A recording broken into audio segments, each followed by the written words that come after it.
Χαίρετε. Αυτή η παρουσίαση αφορά το σχηματισμό των κρατών της Ευρώπης. Και στην ουσία είναι η συνεισφορά των Γερμανών και των Σλάβων στο σχηματισμό των κρατών που βλέπουμε σήμερα. Οπότε τα σημερινά κράτη είναι αυτά. Και τα δύο κράτη τα οποία έπαιξαν το μεγαλύτερο ρόλο για να τα βλέπουμε αυτό το χάρτη σήμερα είναι η Γερμανία εδώ και η Ρωσία. Οι Σλάβοι βασικά. Οι Γερμανοί δυτικά και οι Σλάβοι ανατολικά. Τώρα, όπως έχουμε πει και σε άλλες ομιλίες, το ότι είναι δύο κράτη δεν σημαίνει ότι είναι και τυχαίο αυτό που... Δηλαδή, εμείς θεωρούμε ότι είναι δύο ή οι άφεθ αυτοί οι οποίοι σήμερα βλέπουμε τα καλυμμέντα τους, δηλαδή αυτά που κάνανε, ας πούμε, με τα κράτη που φτιάξανε. Και ο ένας είναι οι Γερμανοί, δηλαδή ο Γάμερ, και ο άλλος είναι ο Μοσόχ. Ο Γάμερ στη Δύση και ο Μοσόχ στην Ανατολή. Αυτό δεν αποκλείει ότι ήταν κι άλλοι. Απλά σήμερα, ας πούμε, τα κράτη που βλέπουμε, ο Γάμερ δηλαδή θα πει Γερμανοί. Το λέει και η λέξη. Και ο Μοσόχ θα πει Μόσχα, δηλαδή Ρώσοι. Τώρα που τα έχουμε πει αυτά, τα έχουμε ξαναπεί σε προηγούμενες ομιλίες.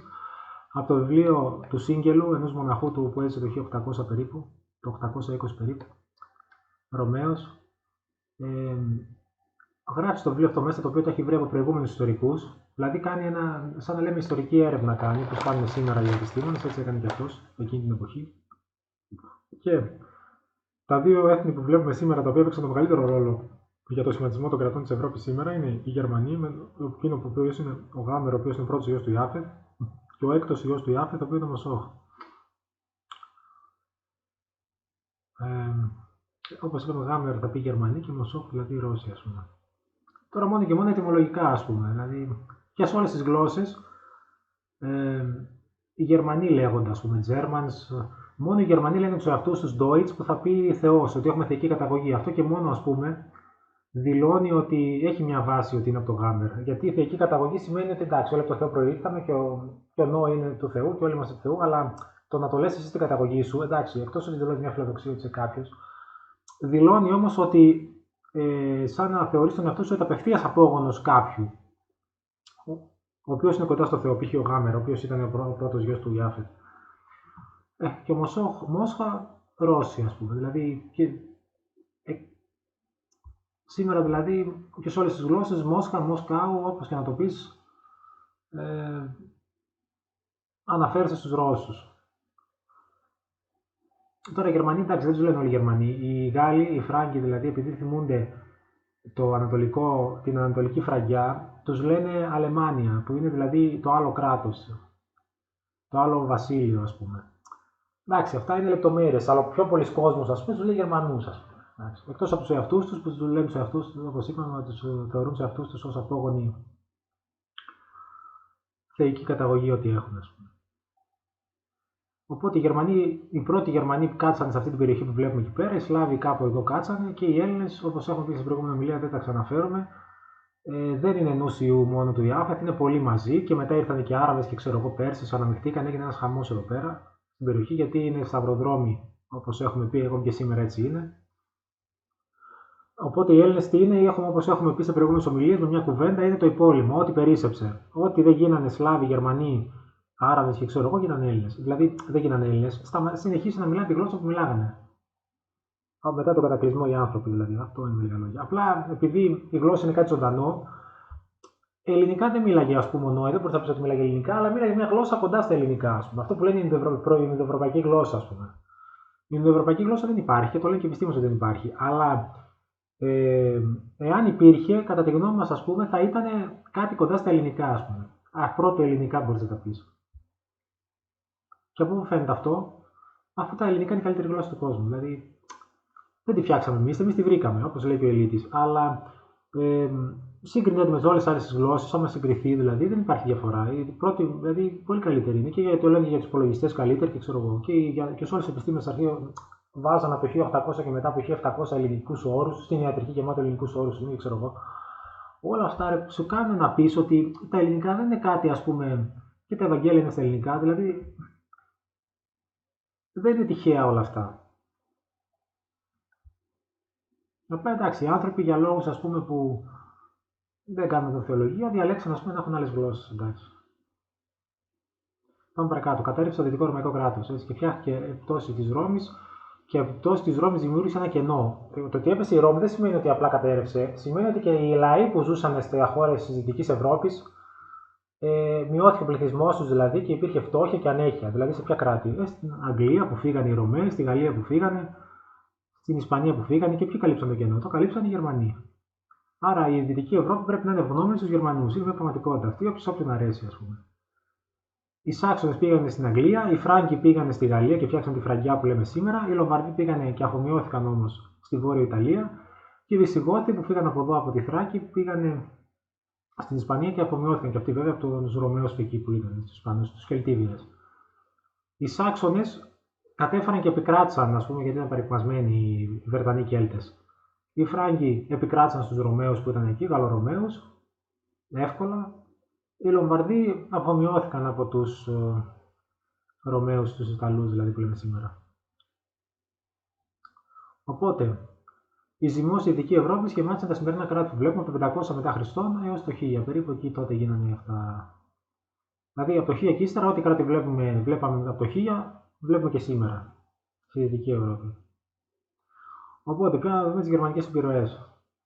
Οι Άγγλοι είπαμε ότι ήταν Σάξονες το 450 πριν, ήταν Βρετανοί και Έλληνες, οι οποίοι παρακμάσαν. Ήρθαν οι Σάξονες για να τους στηρίξουν και απονηδιακά, αν θέλετε, και μετέφεραν επειδή παρήκμασαν και αυτοί, το 800 ήρθαν Σκανδιναβοί που είναι γερμανικά παράγωγα να τους στηρίξουν. Επειδή παρήκμασαν και αυτοί, ήρθαν οι Φράγκοι, που είναι, όπως είπαμε, άλλα γερμανικά παράγωγα, σε προηγούμενη ομιλία, το 1066. Αυτοί όμως είχαν και κάτι το αρνητικό μαζί του, ότι του άλλαξαν την πίστη. Ενώ οι Δανείοι και οι Νορβηγοί δεν του αλλάξουν την πίστη, αφού ήταν άθεοι, ξέρω εγώ, παγανιστέ, τι να αλλάξουν την πίστη, να γίνουν και του παγανιστέ. Οι Φράγκοι όμως, επειδή ήταν καθολικοί, τους κάνανε και αυτούς καθολικούς.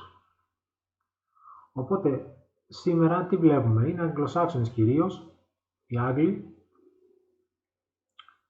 και Φράγκοι.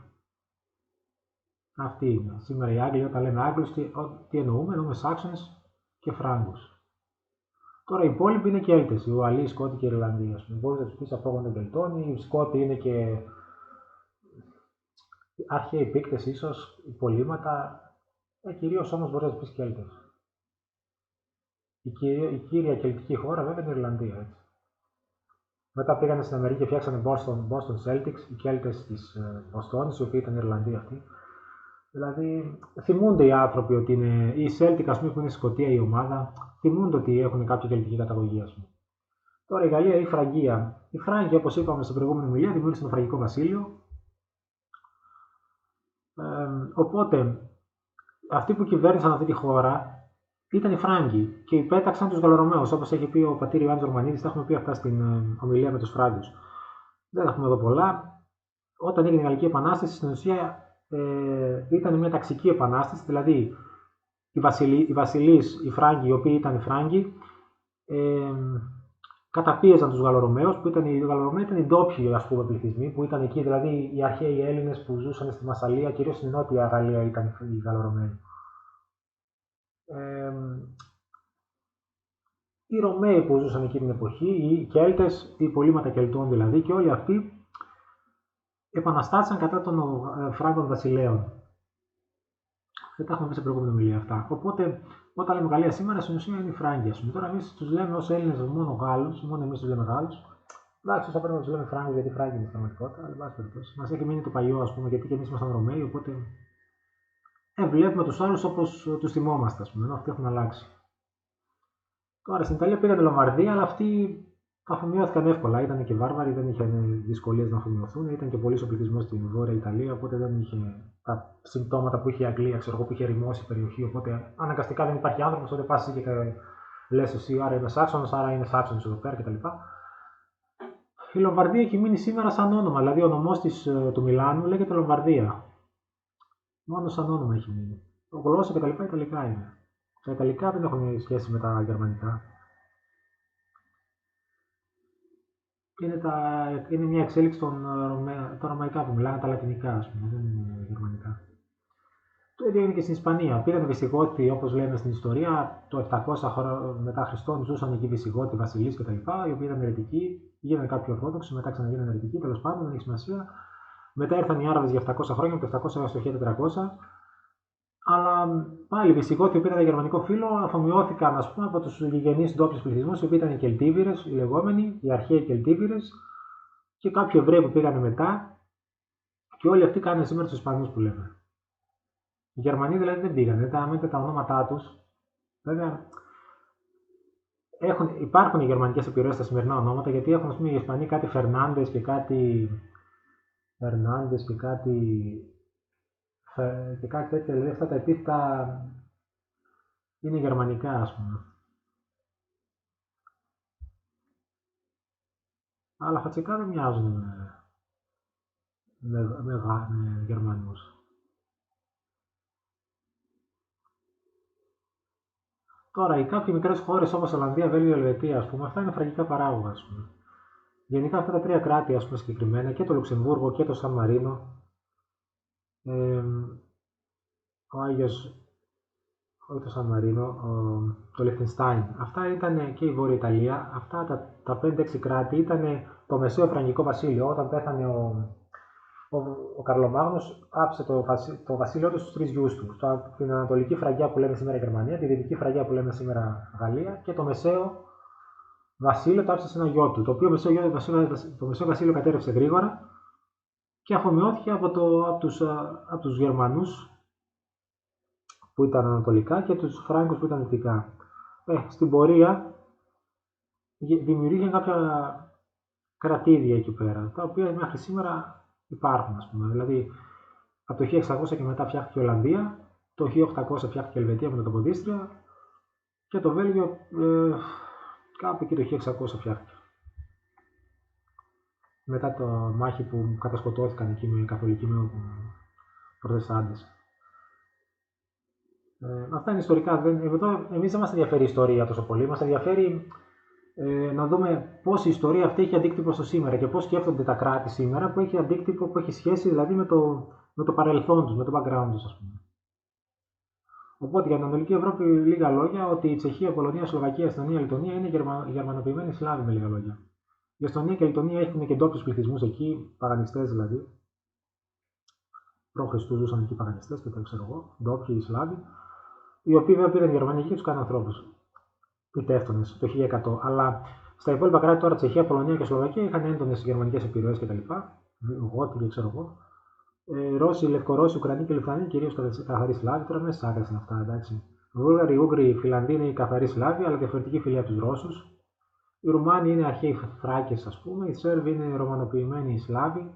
Επειδή κατέρευσαν οι Σέρβοι, όπως και οι Έλληνες κατέρευσαν και ήρθαν οι Σλάβοι, όπως μαθαίνουμε στην ιστορία από τον 7ο αιώνα, 8ο ήρθαν οι Σλάβοι και κατέλαβαν μέχρι τον Πελοπόννησο φτάσανε. Γιατί αραίωσε ο πληθυσμός εκεί πέρα κτλ. Οπότε κατέβηκαν οι Σλάβοι και κατέλαβαν τα εδάφη τους, ας πούμε. Και το ίδιο κάνει και στους Σέρβους κτλ. Οι Αλβανοί που ήρθαν μετά ήταν Καυκάσια φυλή, είναι γνωστό αυτό. Οι Γεωργιανοί και οι Αρμένοι είναι μη σλαβικές φυλές και είναι πολύ αρχαία κράτη αυτά. Αυτά θα μπορούσε θεωρητικά να είναι και απόγονοι, δηλαδή από τον Νόε κατευθείαν. Δηλαδή κάποιο ιός να είναι ο Γεωργιανοί και κάποιο άλλο ιός να είναι Αρμένοι ή κάποιο ιός του ιού, ας πούμε. Κάτι. Είναι πολύ αρχαία κράτη. Οπότε συμπέρασμα. Οι Γερμανοί κράτησαν όρθια τη Δυτική Ευρώπη, είτε μας αρέσει είτε μας αρέσει, είναι πραγματικότητα. Όταν κατέρευσε η Ρώμη από το 400 και μετά, πήγαν οι Γερμανοί και του κάνουν ανθρώπους. Και τα κράτη που βλέπουμε σήμερα, η Φραγκιά, η Γαλλία, οι Αγγλοσάξονες που λέμε και τα παράγωγό τους οι Αμερικάνοι και οι Ιταλοϊσπανοί που στηρίχθηκαν τους Γερμανούς, το οφείλουν στο γερμανικά γονίδια. Δεν ξέρω αν είναι ανώτερη κατώτερα, αλλά είναι μια πραγματικότητα. Το πήγαν εκεί οι Γερμανοί και του αναπτύξανε. Δηλαδή αυτοί που είχαν μείνει εκεί ήταν παρεκμασμένοι, ας πούμε. Και δεν είχαν να φάνε και ήταν το μυαλό του συνέχεια, ας πούμε. Δηλαδή δεν μπορούσαν να αναπτυχθούν, ας πούμε. Και ο καλός ο Θεός το επέτρεψε αυτό για να αναπτυχθούν. Αυτό είναι το νόημα. Οι Σλάβοι τώρα κάνουν το ίδιο στα Ανατολικά. Όταν παρήκμασαν εκεί οι περιοχές η Πανωνία, η αρχαία Πανωνία που λένε, δηλαδή Τσεχία, Ουγγαρία και ξέρω εγώ σήμερα, Σλοβενία και όλα αυτά, πήγαν εκεί οι Σλάβοι και δημιουργήθηκαν σιγά σιγά από το 1000 και ύστερα, αφού γίνανε χριστιανικά τα κράτη αυτά, δημιουργήθηκαν η Πολωνία, η Τσεχία που λέμε σήμερα και ξέρω εγώ. Οπότε, στα αυτά τα κράτη τη Ευρώπη που βλέπουμε σήμερα, μπορούμε να δούμε τρεις πειρασμούς του Χριστού, οι οποίοι οφείλουν λόγω αυτών των παθών, των τριών που βλέπουμε εδώ, καταραίουν και συγκεκριμένα κράτη. Δηλαδή η Φιλιδονία πάσχουν και καταραίουν συνέχεια τα κράτη τα οποία είναι της ρωμαϊκής καταγωγής. Π.χ. οι Ισπανοί, οι Αμερικάνοι, οι Έλληνες, οι Γάλλοι, οι Άγγλοι. Όλοι αυτοί καταραίουν λόγω της Φιλιδονίας διαχρονικά. Οι Εβραίοι δεν είχαν ποτέ κράτος, αλλά το πρόβλημά τους είναι η φιλαργυρία. Το βλέπουμε και σήμερα. Γιατί πιστεύουν ότι από π.Χ. ότι όποιος έχει λεφτά έχει και την ευλογία του Θεού. Αυτό ισχύει και σε εμάς που είμαστε χριστιανοί, αλλά όχι κατά ανάγκη, ας πούμε. Ξεχνάτε πώς τα διαχειρίζεσαι. Μπορεί να έχει λεφτά και να τα μοιράζει και να έχει την ευλογία του Θεού, αλλά μπορεί να έχει λεφτά και να τα μοιράζει και να μην έχει. Δηλαδή, δεν είναι έτσι απλοϊκά, ας πούμε, ότι έχω λεφτά και άρα έχω την ευλογία του Θεού, όπως λένε οι Εβραίοι σήμερα. Και το άλλο είναι η φιλοδοξία. Δηλαδή, η Γερμανία είναι το πιο φιλόδοξο έθνος, ας πούμε. Το βλέπουμε αυτό με τους δύο πολέμους που έκανε. Το βλέπουμε αυτό και από το όνομά του που θεωρεί το εαυτό του ότι είναι θεϊκής καταγωγής, όπως είπαμε και πιο πριν. Και αυτό έχει να κάνει γιατί είναι στο DNA του. Έτσι ήταν ο ιός αυτός, ο Χάμερ. Έτσι ήταν φιλόδοξος. Δηλαδή, κάθε άνθρωπος είναι και διαφορετικός. Οπότε και τα έθνη που δημιουργήσανε οι γη του Ιάφετ είχαν και διαφορετικά, ας πούμε, πάθη ο καθένας τους. Τώρα, εντάξει, δεν είναι... για αυτά τα κράτη, ας πούμε, μπορούμε να το δούμε ξεκάθαρα. Υπάρχουν και άλλα κράτη που δεν μπορείς να πεις πιο φταίει. Τα έχουμε λίγο από όλα. Πάντως, οι Σλάβοι δεν έχουν κανένα από τα τρία. Ούτε Φιλιδονία έχουν διαχρονικά, ούτε φιλαργυρία, ούτε φιλοδοξία. Ειδικά φιλοδοξία δεν έχουν καθόλου. Αλλά τώρα βλέπουμε σήμερα. Σήμερα βλέπουμε φιλοδοξία, ξέρω εγώ, Πούτιν να ξαναγίνει Σοβιετική Ένωση, ξέρω εγώ. Αλλά αυτό τώρα δεν σημαίνει ότι διαχρονικά οι Ρώσοι θέλουν να καταλάβουν την Ευρώπη, γιατί δεν έκαναν ποτέ εισβολή στο Βερολίνο. Είναι πολύ απλό. Θα μπορούσαν να καταλάβουν το Βερολίνο με τον Μέγα Πέτρο και ξέρω εγώ το 1700 που ήταν η αυτοκρατορία. Αλλά δεν το κάνουν ποτέ. Τέλος πάντων. Οπότε με λίγα λόγια καταλήγουμε στο δικαιοσύνη ψή έθνος, ελασσονούσι δε φυλάς αμαρτία. Δηλαδή, όποιο έθνος φυλάει τη δικαιοσύνη, το υψώνει ο Θεός. Όποιο έθνος παραδοθεί στην αμαρτία, μειώνεται και το έδαφος του και ο πληθυσμός του. Διαχρονικά βλέπουμε το ίδιο πράγμα, ας πούμε, να συμβαίνει. Ο Χριστός σας συγχωρεί.